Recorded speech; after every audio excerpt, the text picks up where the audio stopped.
എല്ലാ മാന്യ പ്രേക്ഷകർക്കും സ്വാഗതം. നമ്മളുടെ ഫാമിലിയുടെ കൂടെ, കുട്ടികളുടെ കൂടെ ഒരുമിച്ച് ടൈം സ്പെൻഡ് ചെയ്ത് അവർക്കൊരു ക്വാളിറ്റി ടൈം ഉണ്ടാക്കി കൊടുക്കേണ്ടത് അത്യാവശ്യമാണ്. അതിനെപ്പറ്റി രണ്ട് വാക്ക്. ഫസ്റ്റ് ഓഫ് ഓൾ, നമ്മൾ ഫാമിലിയുടെ കൂടെ ടൈം സ്പെൻഡ് ചെയ്യാനായിട്ടൊരു സമയം കണ്ടെത്തുക എന്നുള്ളതാണ്. അതാണ് വളരെ ഇമ്പോർട്ടൻറ്റ്. എന്നാൽ അത് മാത്രം പോരാ. നമ്മൾ കമ്മ്യൂണിക്കേറ്റ് ചെയ്യുന്നത് അവർക്ക് ഇഷ്ടപ്പെടുന്ന രീതിയിലായിരിക്കണം. ഒരാൾ നമ്മളോട് സംസാരിക്കുമ്പോൾ നമ്മളുടെ സംസാരം അവർക്ക് ഇഷ്ടപ്പെടണമെങ്കിൽ നമ്മൾ എന്താ ചെയ്യേണ്ടത്? നമ്മൾ പറയുന്ന കാര്യങ്ങൾ വളരെ സിൻസിയറായിട്ട് പറയുക, മനസ്സ് ഓപ്പൺ ചെയ്ത് പറയുക. അവർക്കൊരു ബുദ്ധിമുട്ടോ അവരെ ഒരു സർക്കാസം, അതായത് ഒരു പരിഹസിച്ചുകൊണ്ടോ അല്ലെങ്കിൽ അവരെ തരം താഴ്ത്തിക്കൊണ്ടോ അല്ലെങ്കിൽ അവരെ വേദനിപ്പിച്ചുകൊണ്ടോ ചെയ്യാൻ പാടില്ല. നമ്മൾ പറയുന്നത് കേൾക്കാൻ സന്തോഷമുള്ള രീതിയിൽ. ചില ആൾക്കാരെല്ലാം വളരെ ഹ്യൂമർ സെൻസോട് കൂടി സംസാരിക്കുന്നത് കാണാം. അവരുടെ സംസാരം കേൾക്കാൻ എല്ലാവർക്കും ഒരു ഇമ്പ്രസീവായിട്ട് സംസാരിക്കുന്ന രീതിയിലുള്ളതാകുമ്പോൾ ആൾക്കാർക്ക് കേൾക്കാൻ വലിയ സന്തോഷമുണ്ടാവും. ഇത് നമ്മളുടെ കുടുംബത്തിൽ മാത്രമല്ല, ഇത് നമ്മളുടെ ഫ്രണ്ട്സിൻ്റെ ഇടയിലായാലും സമൂഹത്തിൻ്റെ ഇടയിലായാലും ഇങ്ങനെയുള്ള സംസാരം നമ്മൾ ശീലിക്കുന്നത് എപ്പോഴും നമുക്ക് നല്ലതാണ്. അപ്പം ഞാൻ നേരത്തെ പറഞ്ഞ കുടുംബത്തിൽ നമ്മളൊരു ദിവസം ഒരു പ്രൈം ടൈം നമ്മൾ കുടുംബവുമായിട്ട് കമ്മ്യൂണിക്കേറ്റ് ചെയ്യാൻ, പ്രത്യേകിച്ച് ഇന്നത്തെ ഈ തിരക്ക് പിടിച്ച, ഈ ടെക്നോളജി വളർന്നുകൊണ്ടിരിക്കുന്ന ഈ തിരക്ക് പിടിച്ച സമയങ്ങളിൽ നമ്മൾക്ക് ആർക്കും സമയം കണ്ടെത്താൻ പറ്റില്ല.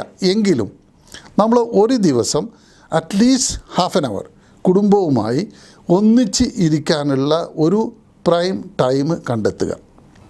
അത് എൻ്റെ അഭിപ്രായത്തിൽ ഒരു പ്രൈം ടൈം എന്ന് പറയുന്നത് രാത്രി ഭക്ഷണം കഴിക്കുന്ന ഒരു സമയമായിരിക്കും. കാരണം നമ്മൾ പകലെ എല്ലാ ജോലിയും സ്ട്രെസ്സും എല്ലാം കഴിഞ്ഞ് ഈവനിങ് നമ്മൾ എത്തിക്കഴിഞ്ഞാൽ തീർച്ചയായും ഡിന്നറിൻ്റെ സമയം, രാത്രി ഭക്ഷണം കഴിക്കുമ്പോൾ എല്ലാവരും ഒന്നിച്ച്, എല്ലാവരെയും വിളിച്ച്, കുട്ടികളും ആരൊക്കെയാണോ ബന്ധുക്കൾ എല്ലാവരെയും ഒന്നിച്ച് ഭക്ഷണം പ്രിപ്പയർ ചെയ്ത് ഭക്ഷണം ടേബിളിൽ കൊണ്ടുവച്ച് ഒന്നിച്ചിരുന്ന് കഴിക്കുമ്പോൾ കാര്യങ്ങൾ, അന്ന് നടന്ന സംഭവങ്ങൾ, ഓഫീസിൽ സംഭവിച്ചതും അങ്ങനെയുള്ള കാര്യങ്ങളെല്ലാം പറയുകയും അതോടൊപ്പം തന്നെ തമാശകളായിട്ടും ഹ്യൂമറായിട്ടും ഫ്രണ്ട്ലി ആയിട്ടുള്ള ഒരു സിറ്റുവേഷൻ ക്രിയേറ്റ് ചെയ്യുക, ഉണ്ടാക്കിയെടുക്കുക. അപ്പോൾ അവിടെ എന്താ സംഭവിക്കുന്നത്? അന്ന് സംഭവിച്ചിട്ടുള്ള എന്ത് പ്രഷർ ഉണ്ടായാലും എന്ത് സ്ട്രെസ് ഉണ്ടെങ്കിലും അന്നത് കംപ്ലീറ്റ് റിലീസാകുകയാണ്. അപ്പോൾ നമ്മൾ പിറ്റേ ദിവസം പുതിയൊരു ദിവസവുമായിട്ടാണ് മുമ്പോട്ട് പോകുന്നത്. അങ്ങനെ നിത്യവും നമ്മൾ ചെയ്യാൻ ഒരുങ്ങിയാൽ തീർച്ചയായും നമ്മൾക്ക് ആരോഗ്യപരമായിട്ടും മാനസികപരമായിട്ടും ഹെൽത്തിയായി ജീവിക്കും.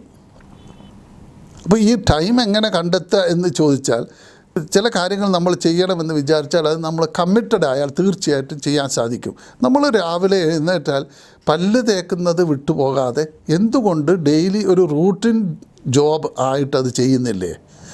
പല്ല് തേക്കാൻ നമ്മൾ മറന്നു പോകുന്നില്ല, നിത്യവും നമ്മൾ പല്ല് തേക്കുന്നു. അത് ഒരു റൂട്ടീൻ വർക്കായിട്ട് ചെയ്യുന്നത് പോലെ നമ്മൾ ഈ ഡിന്നർ കഴിഞ്ഞിട്ടുള്ള ഹാഫ് ആൻ അവർ കുടുംബവുമായി ഇരിക്കണമെന്നുള്ളത് കമ്പൽസറി ആക്കുക. അപ്പോൾ തീർച്ചയായിട്ടും സമയം കണ്ടെത്തും, നമ്മളുടെ കുടുംബജീവിതം സന്തോഷകരമാവുകയും ചെയ്യും. ഈ വീഡിയോ ഇഷ്ടപ്പെട്ടാൽ നിങ്ങൾ സബ്സ്ക്രൈബ് ചെയ്യുക, ശേഷം വരുന്ന ബെൽ ഐക്കൺ കൂടി പ്രസ് ചെയ്യുക. അപ്പോൾ ഞാൻ അപ്ലോഡ് ചെയ്യുന്ന ഓരോ വീഡിയോസിൻ്റെയും നോട്ടിഫിക്കേഷൻ നിങ്ങൾക്ക് ലഭിക്കുന്നതായിരിക്കും. അപ്പോൾ മറ്റൊരു വിഷയവുമായി കാണുന്നത് വരെ bye from Moidu MV motivate.